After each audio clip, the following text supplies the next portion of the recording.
Lawrence let out a sharp laugh, but there was no humor in it. Oh, so you decided for me. You took my right away. You stole my child. You hid what was mine. Joy. Tears welled down her eyes. I didn't steal him. I did what I did to protect him. He's my son too. You did what you did to protect him. From who? From me? Lawrence scoffed. You had no right. Before we dive into this video, please don't forget to watch and subscribe to my channel for more educative videos like this. The city of Resosville never slept, a place where dreams were made or crushed, where power and money ruled, and survival was a daily battle. At its heart stood Brighton's Tower, a sleek skyscraper owned by Williams Brighton, the city's most powerful real estate mogul. He had wealth, influence, and a heart closed to love. To him, relationships were weaknesses, distractions he couldn't afford. Across town, Jessica Peter, a passionate interior designer, sketched ideas in a modest office. She dreamed of owning her own firm, but worked under someone else for now. Where Williams was cold and controlling, Jessica was warm and hopeful. Despite past heartbreak, she still believed in love. That evening, she attended a high-profile business event hosted at the Grand Royal Hotel. Dressed in a simple, elegant black dress, she felt out of place among billionaires. But she reminded herself, she belonged wherever her dreams took her. Then, she saw him. Williams Brighton. Tall, confident, devastatingly handsome. Their eyes met. She froze.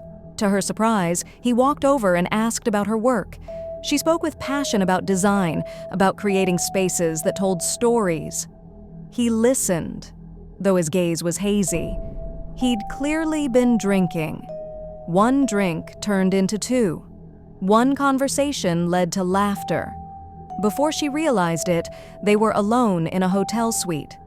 Jessica knew he was drunk. She should have walked away. But this was Williams Brighton, the man she had admired from afar. When he pulled her close, whispering words he wouldn't remember, she gave in and gave him her virginity. She wanted to believe it meant something, but a voice inside whispered, "Mistake." Morning came. He was gone. 3 thick bundles of cash sat on the nightstand. Her hands trembled. He thought she was just some girl sent for his pleasure. He didn't remember her name. Didn't know what he had taken from her.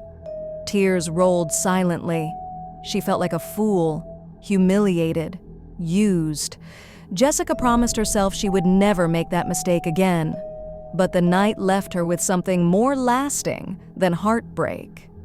Weeks passed, and she couldn't shake the fatigue, the nausea. At first, she blamed stress. But when her period didn't come, fear crept in. One evening, she bought a pregnancy test. Kneeling on her bathroom floor, she stared at the stick. 2 pink lines. Positive. She was pregnant with Williams Brighton's child. She didn't know how to feel. Fear, shock, heartbreak. Should she tell him? She didn't have his number. Her only option was to go to Brighton's group. The towering building felt colder than ever. She asked to see him. The receptionist, all clipped tones and disapproval, shut her down immediately. No appointment, no meeting. 3 months was the earliest available slot. Jessica left, heart sinking. Even if she got through to him, what would he think? That she was trying to trap him? That she wanted money? He'd left money on the nightstand. That told her everything she needed to know. She would raise this child alone. She didn't need him. She never had. Jessica resigned from her job, unable to keep up with the demands. Broke And pregnant, she considered abortion, but her conscience wouldn't let her. Her only support was her aging mother, who welcomed her with open arms and did all she could to help. They spent quiet evenings under the mango tree, sharing stories, until one night, Jessica voiced her doubts. "I think I should terminate it," she said. Her mother's stern voice cut through the air. "Jessica, Jessica, Jessica, how many times did I call you? Don't make a mistake you'll regret. This child is a blessing." Jessica wept alone that night, but deep down, she knew her mother was right. One morning, while sweeping the yard, a sharp pain gripped her abdomen. She collapsed, screaming. Her mother rushed her to the hospital. "Push!" the doctor yelled. Minutes later, he emerged with a smile. "Congratulations, Mama. It's a boy." Jessica cradled her son, tears streaming down her face. "Mama, meet Andrew, your grandson. He'll wipe our tears away." 5 years later, Resosville had changed in to become glossier, busier, and more modern than Jessica remembered when she first arrived. The hum of city life echoed through every street, every corner. Bright digital billboards lit the skies, restaurants spilled music onto sidewalks, and cafes overflowed with chatter and clinking cutlery. But the greatest change wasn't in the city, it was in her. Jessica had transformed. From the shy, wounded woman with tear-soaked pillows and an aching heart, she had grown into a force of quiet resilience. Through tireless nights and countless rejections, she carved her name into the world of interior design. She didn't own a firm yet, but her flair for elegant, functional spaces had caught the attention of high-end clients. Her phone buzzed more than it rested, her email was always flooded, and her name was whispered in boardrooms where luxury renovations were discussed. All of this she had done on her own. There were moments, late at night, when her thoughts wandered to the past, to him, but those were fleeting. Williams Brighton was a name locked in a drawer she never opened. He hadn't tried to contact her, and she didn't want him to. Now, her life orbited around a new son, Andrew Peter. At just 5 years old, Andrew was already a whirlwind of curiosity, energy, and heart. He had her smile, warm and disarming, but his features, those were undeniably his father's. Dark, curly hair, deep, observant eyes, a sharp jawline and dimples that appeared only when he was up to mischief. That afternoon, Jessica decided to take him to the Royal Crest Mall, a sprawling, modern center with a huge play area, bookstore, and food court. Ironically, she knew the mall was owned by the Brightons group, but the chances of bumping into him were laughable. Williams was a high-profile CEO who moved in circles, far removed from ice cream stalls and toy shops. Besides, 5 years was a long time. "Mommy, can I have ice cream?"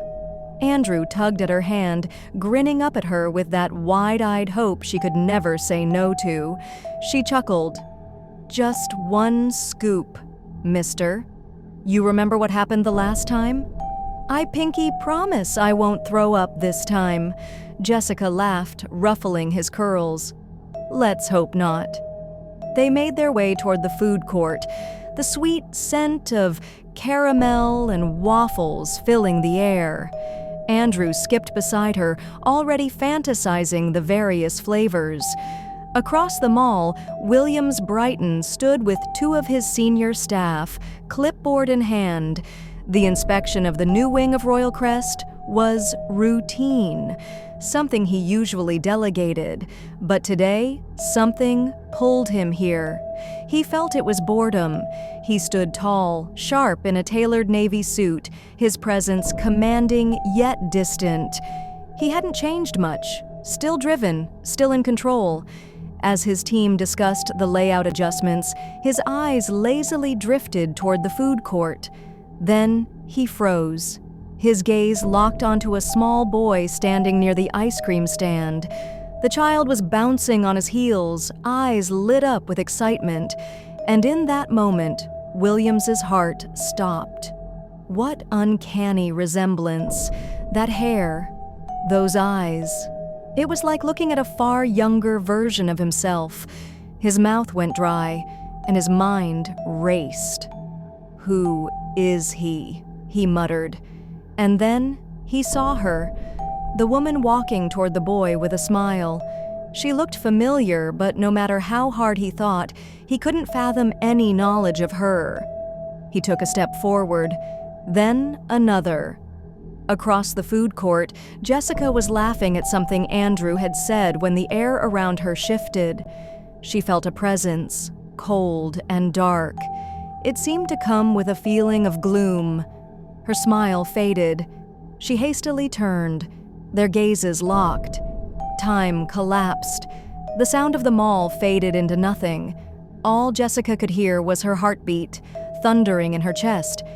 She hadn't seen him in 5 years, and yet here he was, real, solid, watching her like she was a ghost from a dream. Williams didn't speak. He just stood there, jaw clenched, eyes flicking between her and the boy.